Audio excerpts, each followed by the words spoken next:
VCY America presents Crosstalk, a nationwide call-in program discussing issues that have an effect on our families, our communities, our churches, our nation, and our world. Crosstalk, an opportunity for you to voice your concerns for biblical principles. And now live by satellite and around the world on the internet at vcyamerica.org. Here is today's Crosstalk. Well, thank you, Mr. Morris, and welcome to our program today, this being February 6th already. Well, spring is just around the corner. At least I feel that way when the temperature gets warm and the grass, would you believe, I've still got some grass on my yard that's green and survived the winter. I've seen some other parts of it that are kind of sad looking, however.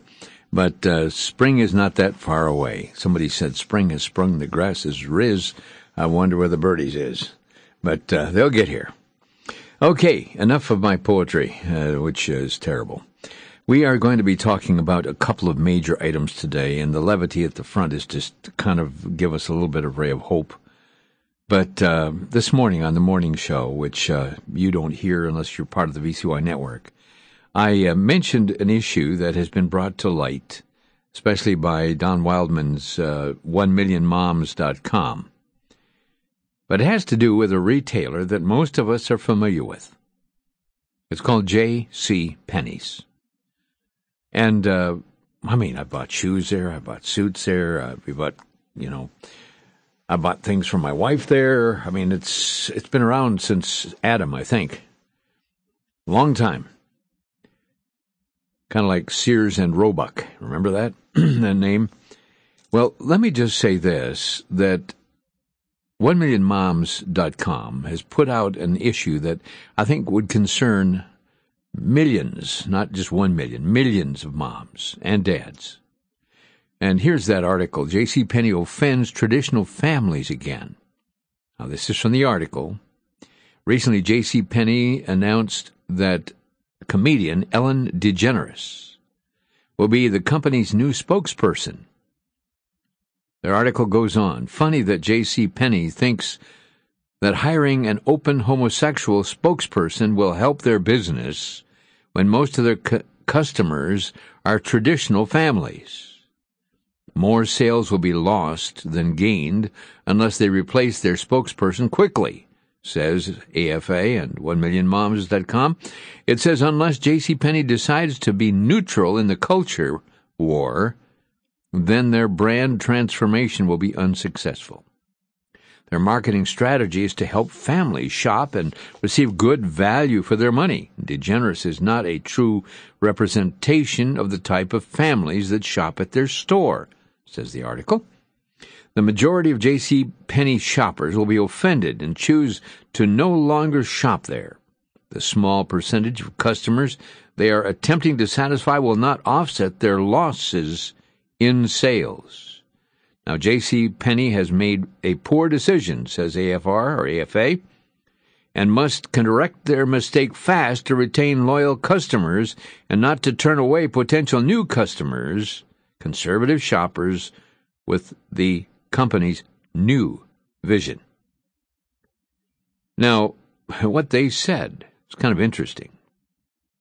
This came from Michael Francis, the president of J.C. Penney's company. In the press statement, he says, importantly, we share the same fundamental values as Ellen. At J.C. Penney, we couldn't think of a better partner to help us to put the fun back into the retail experience. Moving forward, we'll be focused on being in sync with the rhythm of our customers' lives and operating in a fair and square manner that is rooted in integrity, simplicity, and respect. We're thrilled that she's joining our team to help convey the exciting transformation underway. They have an incredible vision for the future and are completely reinventing themselves to become America's favorite store, said DeGeneres in a press statement. Well, AFR says by jumping on the pro-gay bandwagon, J.C. Penney is attempting to gain a new target market, and in the process will lose customers with traditional values that have been faithful to them over these many, many years. Well, we'll talk about that today. But I again find it very difficult when the advocates of an abnormal lifestyle will use ethnic differences on the same par as sexual behavior differences. Now, to a Christian, inappropriate sexual behavior is something that is number one, it's a sin. It is something the Bible describes is an abomination to the Christian. But what we're looking at is, well, this morning I told this story, and I will say it again. Abraham and Lot had some servants that were getting into squabbles. Each of them had their own herds, and these servants would get on each other's nerves, apparently, and for some reason or other, there was a lot of fighting. And so Abraham looked at the fields, the well-watered fields, and he decided he's going to give Lot the opportunity to choose a location where he and his servants and families could function, separating the families. And so he gave him the choice of the low, well-watered plains just outside of Sodom and Gomorrah, or that which is toward the opposite direction. And the Bible tells us that Lot chose the well-watered plains and pitched his tent toward Sodom. But if you follow the story, about the time God is bringing judgment against that place, Lot is no longer outside of Sodom, toward Sodom. He's in Sodom. He's got a house right there. In fact, he was seen in the gates, which is the place of government and hierarching decision makers in the gates of the city. And he was seen there. But when the angels came to warn him of pending doom and destruction, here's a man who had pitched his tent towards Sodom and moved into Sodom. Now he is faced with a decision. Here are these angels that had come to visit him, and the homosexuals were at the door wanting to molest them. Talk about passion out of control. And he instead told them to leave these men alone and send his daughters out there, his own kin, his blood and kin, to go out there to be molested? In my opinion,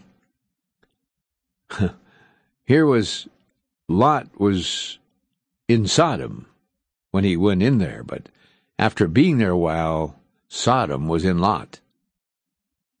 His whole philosophy, his world, this creeping paralysis that happens even in our culture today, where people are brainwashed and conditioned by constant repetition and exposure to the Word, over and over and over. And then we send our kids to the public school, and these kids sit there talking about diversity, and anyone who would have any opinion except acceptance is branded as a bully. And folks, may I say this, and I pray that there will be some more sermons coming over the pulpits of our country, sharing with the kids that are sitting for 20-some hours in school every week, hearing diversity and acceptance, and letting from the pulpit and the spiritual authority in the family, I should say the spiritual authority in the church in which the family resides, thundering forth God's truth that's saying this is sin, it is wrong. You see, to the Muslims, there are numerous things that are considered sin. Some of them seem rather unreasonable. But sin is a big thing, and if you even pick up the Quran without washing your hands, that's sin. If you are in an airport and you want to get down and pray, well, you first have to wash your feet. And so the Islamic communities were asking the airport people in Minneapolis to put in foot washing machines so they could wash their feet before they prayed. Now, that's okay. But don't you dare even think about Jesus Christ or bowing in simple adoration and praise to Him. Don't even think of bringing a Bible to school. Don't even think of the military in Afghanistan having Bibles sent to them and found that they, instead of getting to the soldiers had to give them up and have them burned, not flushed down a toilet, burned. Now, folks, we're living in some pretty serious days. And now we're looking at a lifestyle that, according to God's word, is an abomination. I'm not saying this hateful. I'm simply saying truth is truth. And folks, here is J.C. Penney, the big retailer, that is talking about having an icon who's a known lesbian. Now, you hear about this kind of lifestyle even in public school, where some of the kids are discussing experimentation to determine what your true gender is. And school psychologists and psychiatrists are sitting there encouraging this experimentation because they need to find out if they are truly male or female, or perhaps a combination of both. Folks, we're living in desperate days. And as we're looking at what's happening here now with a major retailer, does this offend you? I mean, AFA says in their article, says that J.C. Penney offends traditional families again. My question today, and we're going to be opening our phone line in just a few minutes, does it offend you? Are you offended by this? Or are you just kind of ho-hum? So be it. There comes a time when there needs to be a holy rejection of corruption that is literally putrefying our families. It's time, long overdue. And too many people are sitting back and just letting Sodom and Gomorrah come walking in the door. Walking in the door, good grief, it's already in the door. You can't even turn your TV set on without being slammed in the face with some commercial that anything from body parts to who knows what all, personal products and things of a nature that weren't even considered appropriate to be parading in front of our little kids. And now little kids in the first and the second and third grade are being trained to know that being gay is okay, and we don't want to say anything bad about that because that would be bullying. Interesting.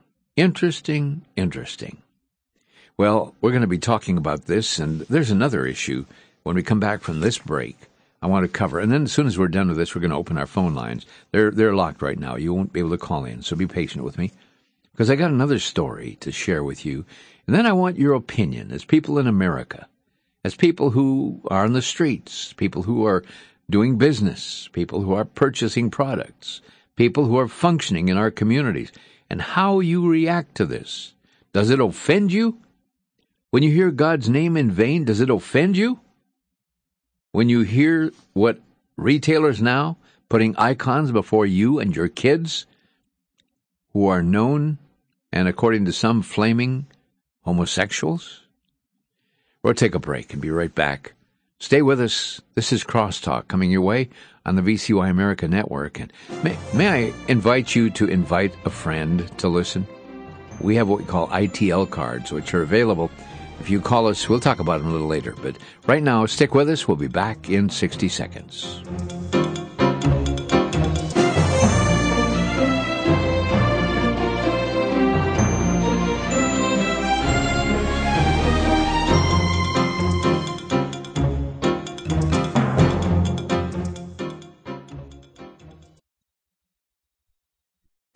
Back to Genesis with Dr. John Morris, Creation Seminar speaker with the Institute for Creation Research.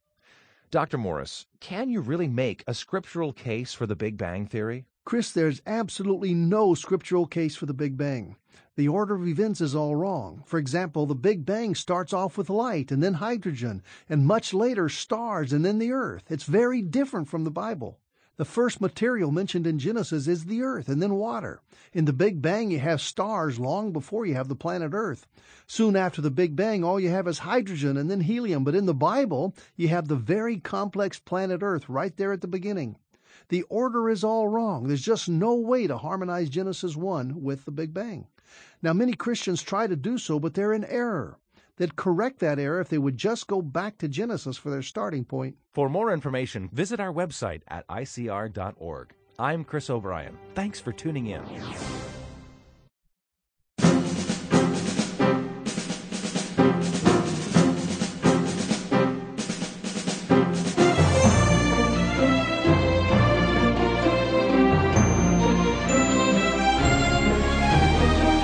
And welcome back to Crosstalk. Vic Eliason, your host today, and we're talking about, let me ask you this. Have you ever watched a rodeo? I mean, where they have the bucking broncos or the bucking steers, that they all of a sudden they're sitting there all cinched up tight, and the next thing you know, the rider and the beast are thrown out into the arena, and in about 15, 20 seconds, lucky if they stay that long, they are suddenly catapulted off of the beast, and for their life is worth. I mean, these critters have horns; they can be gored to death, but they're playing with this. Well, let me just tell you this: that when you're looking at the attention getters, perhaps what some have raised the question. Maybe J.C. Penney's is looking to have a bucking bronco or something to draw attention to what it's doing. But what it's doing is causing great hazard to the people that are riding the bucking bronco, of trying to bring attention to a business. They have no scruples, as in my opinion, have no scruples as to knowing what is even going to benefit them or what won't. Now, there's another agency that's been playing this funny game. It's been around for some time. I remember here somebody sent us a coffee cup. Yes, Starbucks. In fact, there are some churches that offer Starbucks, the world's greatest coffee, in their fellowship times between services or churches or whatever. I mean, and it's supposedly good coffee. Big deal. But Starbucks, the world's largest coffee shop chain, added its name to a list of major corporations that have endorsed a gay marriage bill in Washington state, saying that the legislation shares the company's values at its core. I'm going to say that again. I'm going to read it, because this is from CNS News. Starbucks, the world's largest coffee shop chain, added its name to the list of major corporations that have endorsed a gay marriage bill in Washington state, saying the legislation shares the company's values at its core. This decision was criticized by many conservative pro-family organizations. Now, leading traditional marriage organizations, for instance, are accusing the Seattle-based company of meddling, get this, meddling in the debate after Starbucks joined Google and Microsoft and Nike in support of the legalization of same-sex marriage that is currently gathering momentum in the state legislature. Now, Kaylin Holmes, Executive Vice President for Partner Resources, released a statement on January the 24th entitled, "Starbucks Supports Marriage Equality to All of the company's U.S. employees." Starbucks employs 149,000 people internationally. Now, Starbucks is proud to join other leading Northwest employers in support of Washington state legislation recognizing marriage equality for the same-sex couples. Holmes said Starbucks strives to create a company culture that puts our partners first, and our company has a lengthy history of leading and supporting policies that promote equality and inclusion. And this important legislation is aligned with Starbucks business practices and upholds our belief in the equal treatment of partners, she wrote. It is core to who we are and what we value as a company. Now, the Family Research Council has made a statement. They published a post on the website saying Starbucks doesn't know beans about marriage. That was FRC. Calling attention to the endorsement, the FRC wrote, "Coffee isn't the only thing brewing at Starbucks. So is controversy as customers learn about the company's bold blend of liberal policies. And while the state is still sharply divided over same-sex marriage, Starbucks has decided to sweeten the pot for homosexual activities and the activists and join the attack on local families. Nonetheless, the same-sex marriage bill passed on a 4-3 vote out of the Senate Government Operations, Tribal Relations and Elections Committee on January 26th. And it's now awaiting a vote in the full Senate. It appears the Senate has enough votes to pass the measure, joining a solid majority in the House and supported by Democratic Governor Chris, Gregory. And this all is according to the Associated Press. Governor Gregory. Well, I guess, do we continue? I mean, is it something that bothers you? Does it offend you? Or do you say, oh, so what? I'll patronize and buy Starbucks coffee. And, you find it in churches. And you'll go buy your clothes from J.C. Penney. Doesn't make any difference. And my big question today is this. Is the Christian culture across our country, the people who claim, the people who claim that they stand for the rights of Christians and biblical principles, are saying nothing? Now, just a note, the Washington Senate, that's the state Senate, passed the bill last week. They passed the bill, supporting it. And so, my question is, what do you think? Does this offend you? Do these issues like Starbucks and J.C. Penney's and others who are supporting and openly supporting it, to people who are openly parading their sexual behavior, it's not lifestyle, it's behavior. And I often question, if you're going to accept the behavior of homosexuality, when's the next time? We almost had the accepting of bestiality in the military. They almost passed it. And the voices of those who cared was raised in a thunderous roar that the military heard and corrected, at least to some degree, what would have passed it and made it law, approving the act of bestiality. But then do we move on further and say, well, different lifestyles require different adjustments to our culture. And so, after all, car thieves need to be treated specially. And so we come up with a lifestyle for car thieves, bank robbers. Oh, how about child molesters? After all, they need love too. Folks, I've had it up to my ears. I personally, if I have to stand alone, folks, I say I object. And this, for me personally, what you do is your business. But for me personally, anymore I'm walking by the J.C. Penney sign, and I ain't going in. That's me. Now, what you do is your business. And when it comes to Starbucks coffee, fiddle, I'll go to George Webb's. At any rate, we're going to open our phone lines today and find out what America thinks about this. Our telephone number is 800-733-9829. 800-733-9829. Be glad to talk with you. And we're not yelling and screaming, no. But I think we are required to start making some solid decisions in our own lives. As for me and my house, what's going to happen? Are these things that offend you? When someone takes the name of the Lord Jesus in vain, does it offend you?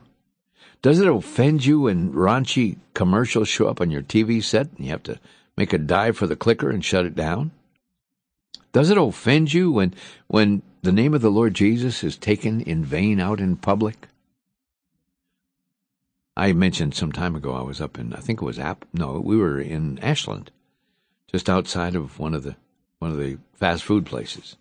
And this guy standing out in the parking lot, and he took my Lord's name in vain, shouting it. And I stopped, and my emotions inside welled up. And I called back to him in a loud voice, not angry. I said, "Sir, I'm going to ask you to stop taking the name of someone I love in profanity." And he looked shocked. because this stuff has flown out of his mouth without him even thinking. It became a way of life. And by my saying that, I said, I happen to love the Lord Jesus. And he looked at me and says, oh, I'm sorry. You see, if enough Christians would speak up, I mean, you can tell God to place in damnation someone. That's not praying. But if you say, God bless somebody, the whole ACLU come unglued. Well, we're going to go to our phones right now, and I see Pensacola, Florida lighting up, and all those people down there in the nice weather. And Pensacola, you're on there with Sam. You're on the air. Go ahead. Yes. Well, I am offended. I'm offended by J.C. Penney, and they have lost a good customer. I will never even step in the store again. And Starbucks, well, they've always been outpriced for their product, I thought, but I will talk to all of my friends about this. I think it's really terrible. Well, Sam, if you can hold steady, if you got a pen handy, because yes, I have. I'm going to give you some phone numbers, okay? All right, just 1 second. Okay, and everybody else get your pen too, because Sam and us are going to be giving out phone numbers here. If you want to call J.C. Penney, okay, and talk to their customer service people, there are two numbers. Here they are. All right. 800-322-1189. 1189. Or this number, area code 972 431 8200. 8200. Now I will make the call. Okay, now that's not all. That's customer service. Then if you want to call corporate headquarters, and I'm hoping everybody will make several calls. They need to hear from thousands of people even today. Corporate headquarters, area code 972 431 1000. Now that takes care of J.C. Penney's, okay? And for our listening friends, even look up the Penney store in your town and call the managers there as well and let them know how you feel about placing Ellen DeGeneres as a new spokesperson because they support that way of life. They said so. Okay, here's the next phones. Starbucks. And here it is. Starbucks has come out in support of same-sex marriage. Starbucks, 1-800. All right, 1-800. 782. 7282.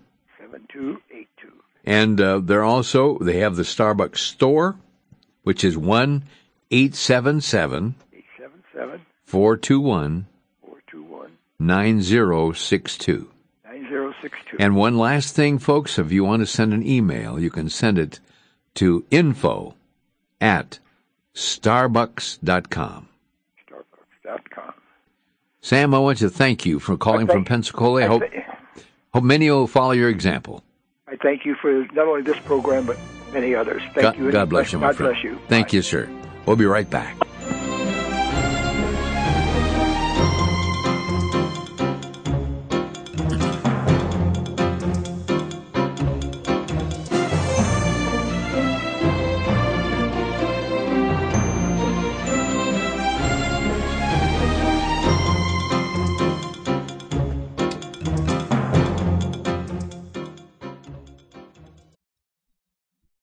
The tidal wave of Islam is sweeping across America. But do you know what Muslims believe? VCY America is making available a handy-sized booklet, The Facts on Islam, which spotlights Islam's explosive growth and increasing influence in the world.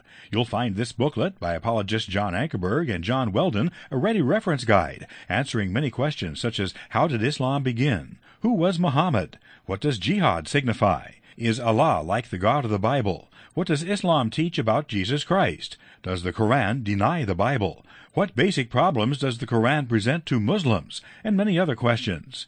The Facts on Islam booklet is available for a donation of $7 by writing VCY America at 3434 West Kilbourne Avenue, Milwaukee, Wisconsin 53208. Or you may make your donation by phone by calling 1-800-729-9829.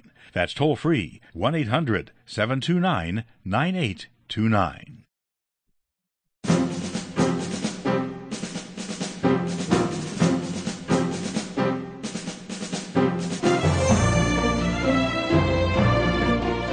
And welcome back to Crosstalk, where we're talking about just a couple of retailers that are offending people.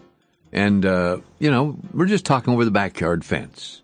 But I think this is something so important that people let these vendors know what they are vending into our community, besides a product and who they have as a champion for their cause.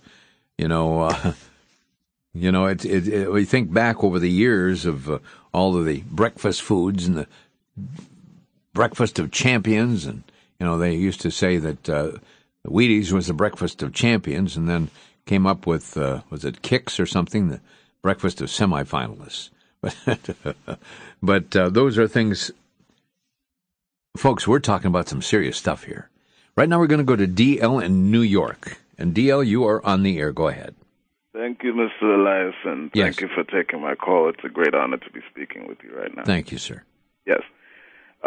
One thing I do have to say, and for the whole VCY audience listening, this is something that's very important that I think a lot of people, and especially a lot of Christians, have completely either forgotten or have pretty much overlooked. It's the ties between radical feminism and homosexuality. Mm-hmm. Yeah, radical feminism in general, wherever those two things go hand in hand. And the reason why I'm bringing this up is because Christians and all people need to continue to make sure to keep those ties together.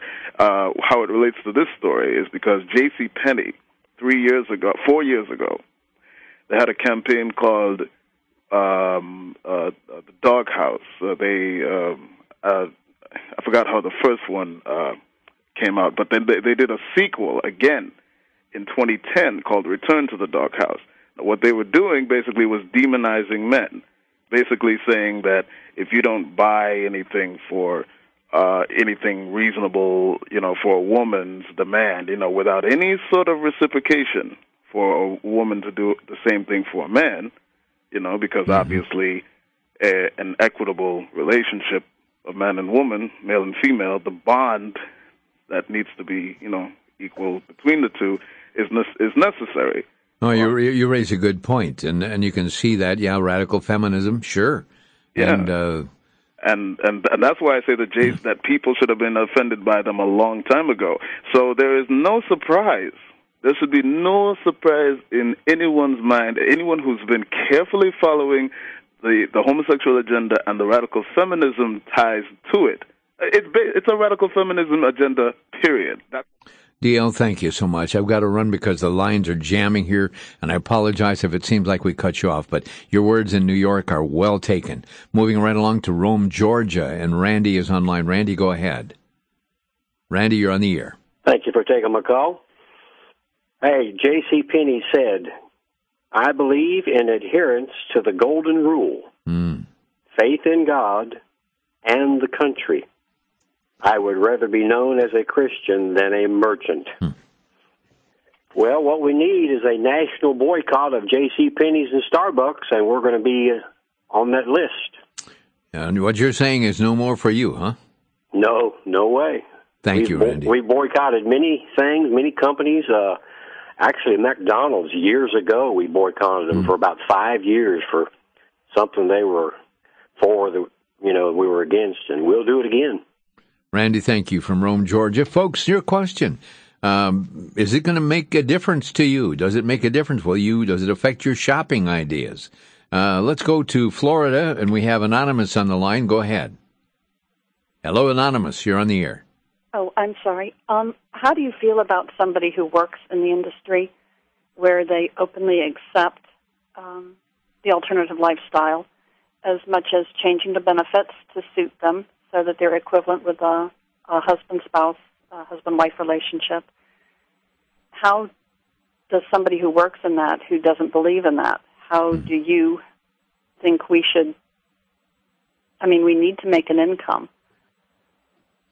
Boy, the issue here, of course, you can pray that God would do you face any harassment there? I have had one run-in, yes, sir, where I had to substantiate what I was doing because I wasn't liked, because it was noticed and it was obvious that I don't believe in the lifestyle. I don't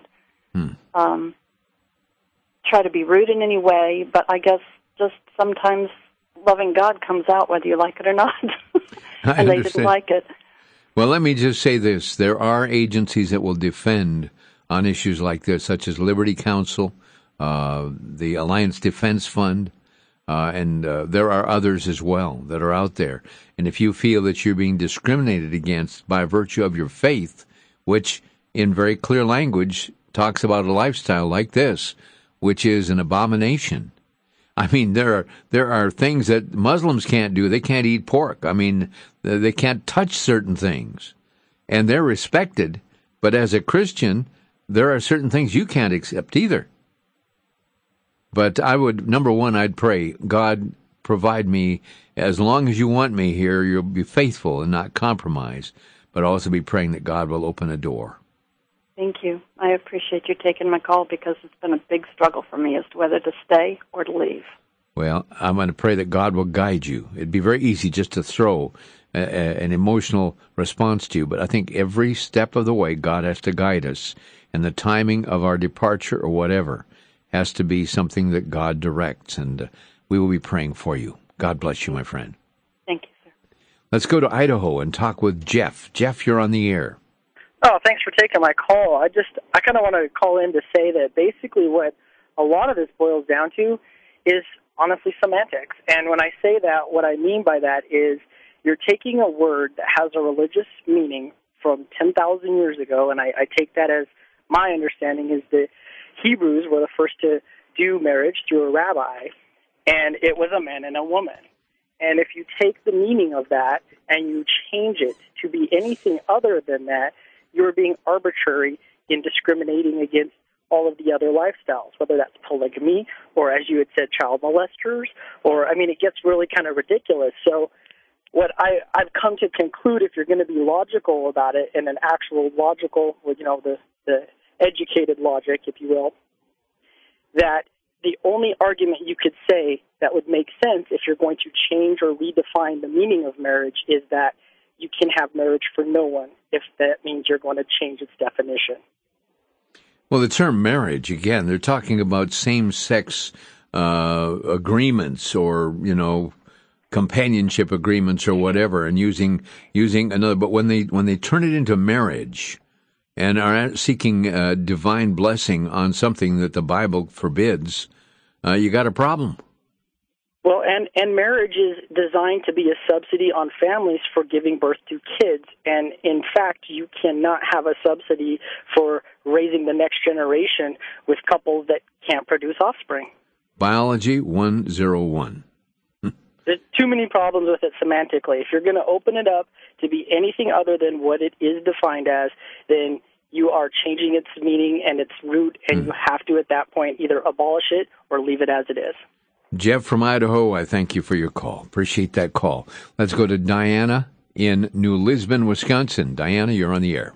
Hi. I'm calling. I've got some verses here I looked up on pride in the Bible, and I looked it up in the concordance first, and there's a lot of listed verses about pride. And they used to be ashamed and hide in the closet, but now they're so proud that they've come out in the open. And in Psalm 73, verse 6, it says, "Therefore pride compasseth them about as a chain. Violence covereth them as a garment." And then Proverbs 11:2 says, "When pride cometh, then cometh shame, but with the lowly is wisdom." And then Proverbs 13:10 says, "Only by pride cometh contention, but with the well-advised is wisdom." And then the last one is Proverbs 16:18, "Pride goeth before destruction, and haughty spirit before the fall." Thank you very, very much, Diana. Appreciate that. New Lisbon, good advice from God's Word. And we're going to go to Olney, Illinois. And Dorothy, you're on the air. Yes, I would say not to buy anything at all from either place. Okay. Wouldn't buy the Starbucks, wouldn't buy anything J.C. Penney, and if everybody in the country would get together, it's telling them we're on God's side, and where you're going is pretty hot, so you better take a fan. Dorothy, thank you so much for the call. And I'm going to say this, folks, I gave out the phone number.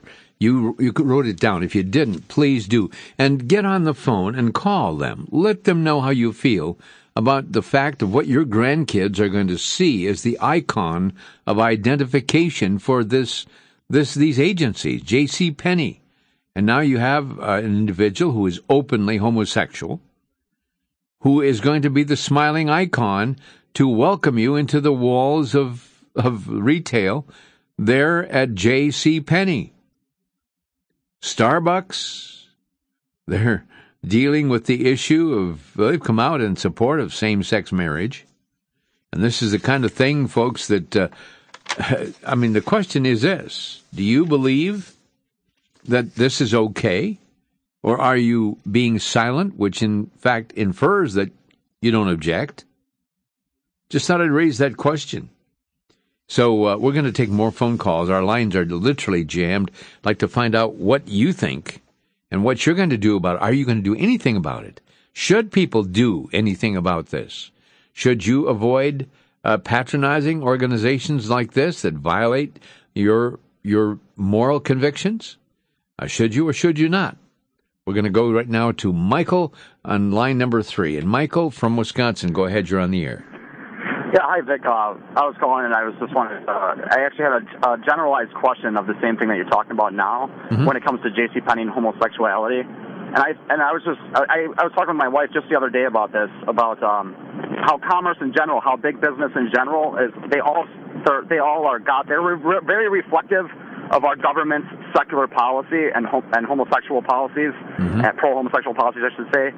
And they're always going to be reflective of that due to they're driven for profits. And I want to say this is that even the gas station I go to put my gas in my car, every single one of them, I have not found one that does not sell contraceptives or pornography. And the same thing with every store. I mean, like if I find a Christian-ran business, I go into the store, but the same products that are in Walmart that has a pharmacy that sells abortion over their pharmacies, birth control, and I'm completely against contraceptives and birth control, period. And I just want to say, so should we really boycott? Should we go to like Amish-style simple lives, or I believe in being in the world, not of the world, so I'm not a person to hide myself away.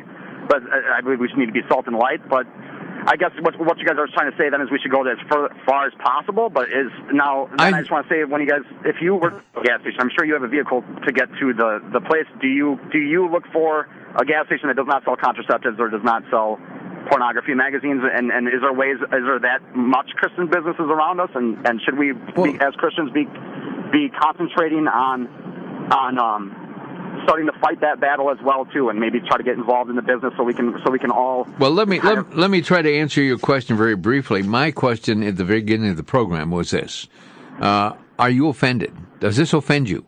Yes, it does. And if it offends you, does this offense lead you to a place of action?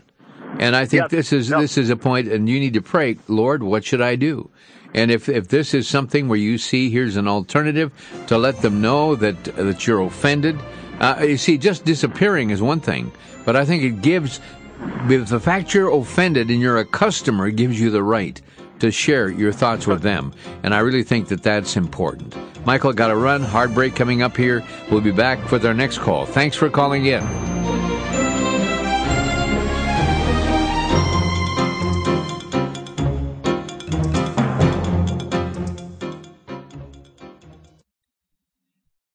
For the Worldview Weekend Minute, I'm Brandon House. Our website's worldviewweekend.com.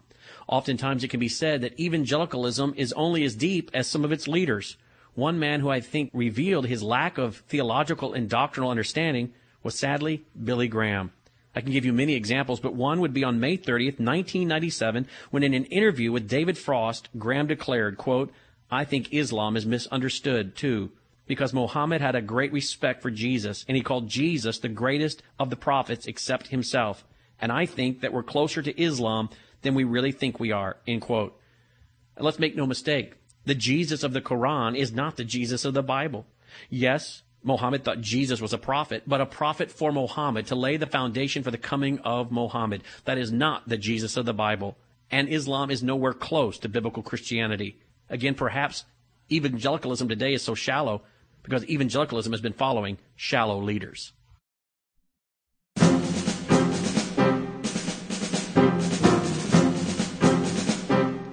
And welcome back to our final 8 minutes here on Crosstalk, and our lines are jammed.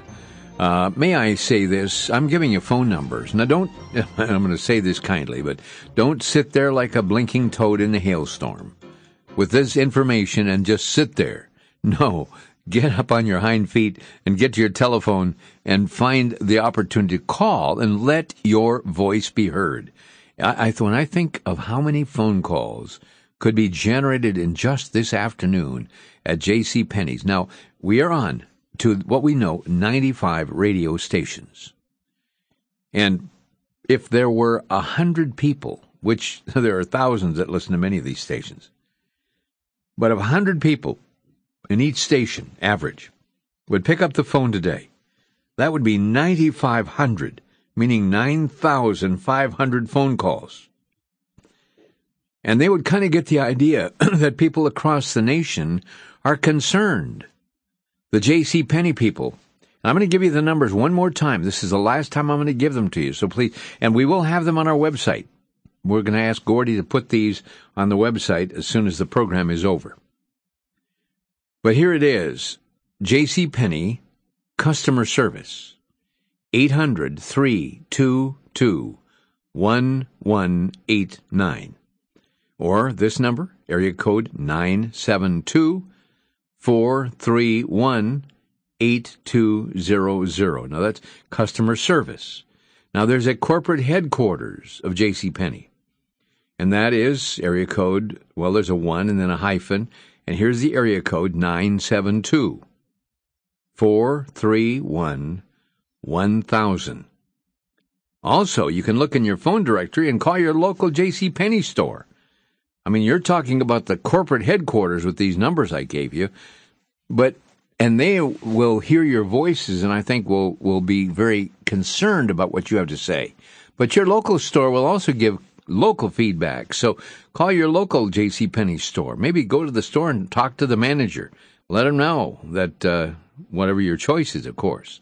Now, Starbucks, the national headquarters, 1-800-782-7282. And Starbucks store, the national store, 877-421-9062. Now, they have an email at Starbucks. That's info@starbucks.com. Now, these are the people that need to hear from people across America. And it's entirely up to you. And we can sit there and say, ho-hum, or isn't it a shame, and wring our hands in despair. And when you have Starbucks coffee that is supporting same-sex marriage, and then you have J.C. Penney that has hired Ellen DeGeneres, an open lesbian, to give its leadership as their spokesperson, does it concern you? Does it make any difference? Will it make a difference in where you shop? I'd like to find out. Right now we're back to the phones, Appleton, Wisconsin, and Michael, you're on the air. Or is it Michelle? I'm sorry. Hello, Michelle? Yes. Go ahead. Hi. I used to go to Starbucks all the time. I was one of their biggest coffee drinkers. And then I had heard over the internet that they were kind of supporting the gay agenda, had some slogans on their cups in Ohio. Yep. I heard that. And here? And I just felt like I should boycott them. So I did for a number of years, saved myself some money. Then I found out that they don't give their money, just their time to some of these organizations, or so I was told by one of the employees.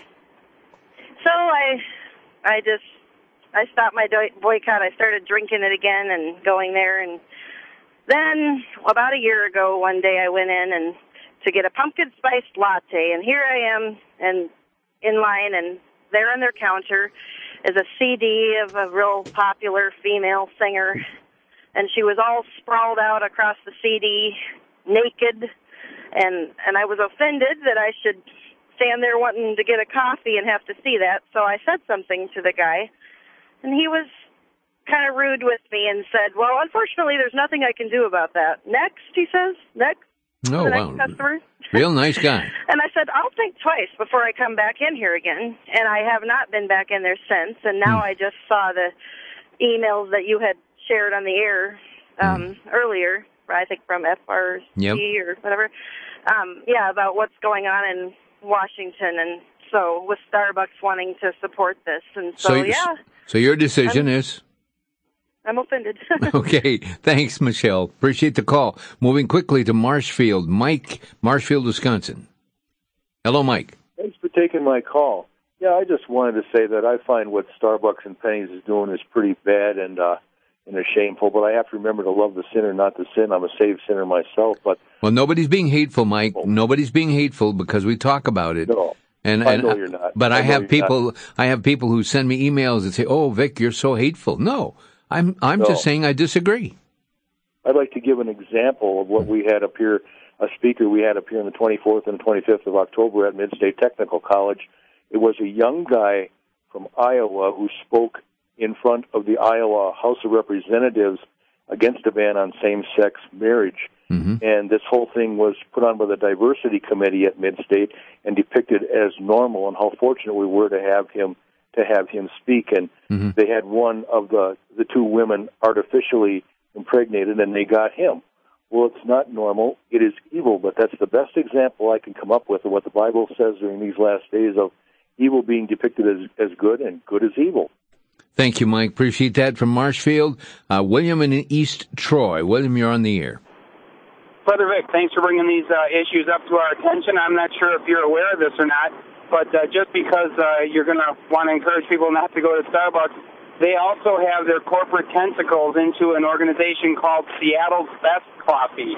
So I wanted to let you know about that, and thank you for bringing these points up today. Thank you, William. Seattle's Best Coffee, another interesting thing. All right. Patty in Wisconsin. Patty, you're on the air.